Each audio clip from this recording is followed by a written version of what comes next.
Hello again. Well, we're back in Larchmont, New York. The weather is actually pretty good. Here we are in the evening, enjoying being back home for a few days actually. And there's a story behind this. So we're going to Tuscany soon, and we're going to be stopping by some vineyards, of course, and then so I'm getting back into the Tuscany, mood, if you want, and trying to look in the cellar, see that certain things that I have that I don't know, that maybe I want to try and see if it's kind of worth getting to know better. This is one of those things.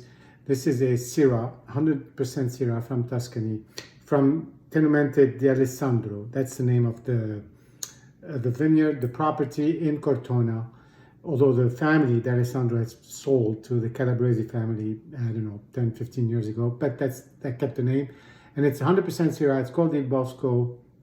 They have another Syrah, which I think is a little bit more expensive, but this is really the wine that put them on the map. They actually are one of these properties that seem to have, in Tuscany, decided in the late 80s or in the 80s sometime that Syrah is really going to be, and actually Viognier, they had a Viognier, this is going to be the best grape to represent the character of the soil that they have. It's in Cortona. It's sort of in the southeastern corner of Tuscany. So it's really in the heart of sort of county and Brunello region, if you want. And so they've decided to make Syrah Il Bosco is made in a sort of some of the best vineyards they have, in vineyards that were planted in the mid-90s.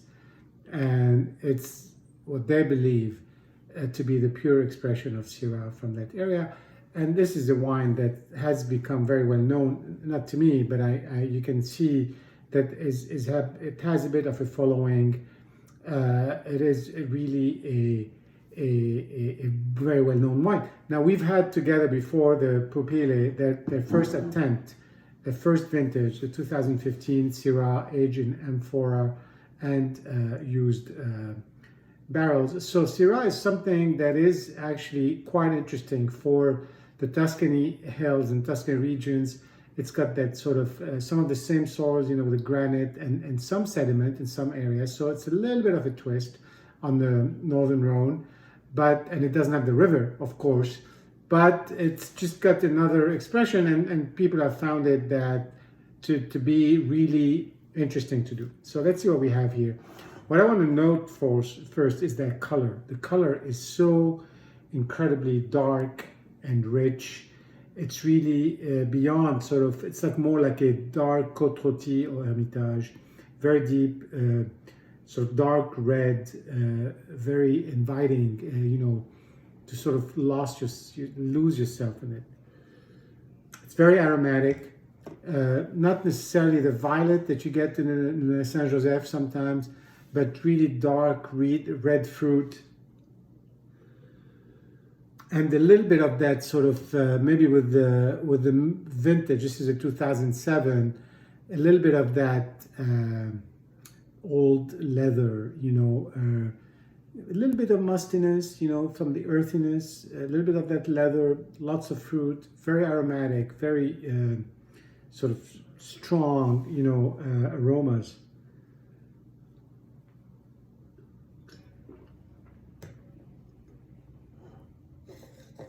On the palate, there's still a little bit of tannin, although they use now old oak. I don't know what they used 15 years ago, but you still have a little bit of that tannin.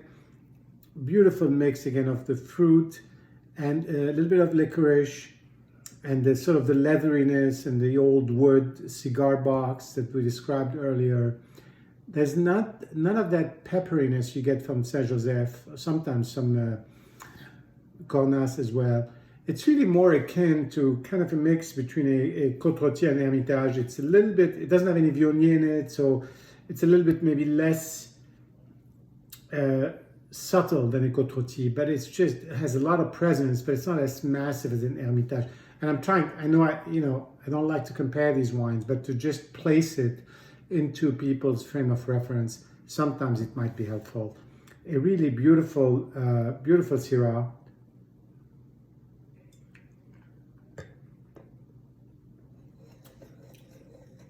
a little bit of that Mediterranean dark olive.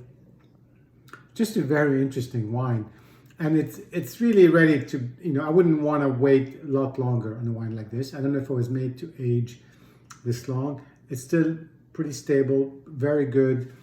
There was a little bit of mineralization when I first opened it, but that has dissipated. So it's just a very interesting Syrah that is unlike, and again, that's why I don't want to compare. It is unlike something you would get from the Northern Rhone. So it's people who like Syrah should try Syrah from different places, and they will have different experiences to prove yet again that the terroir has really a lot to do with what you're drinking, sometimes even more so than the grape or the varietal itself. Cheers, and maybe we'll do some more Tuscan over the next couple of weeks, and we can share with you guys. See you soon.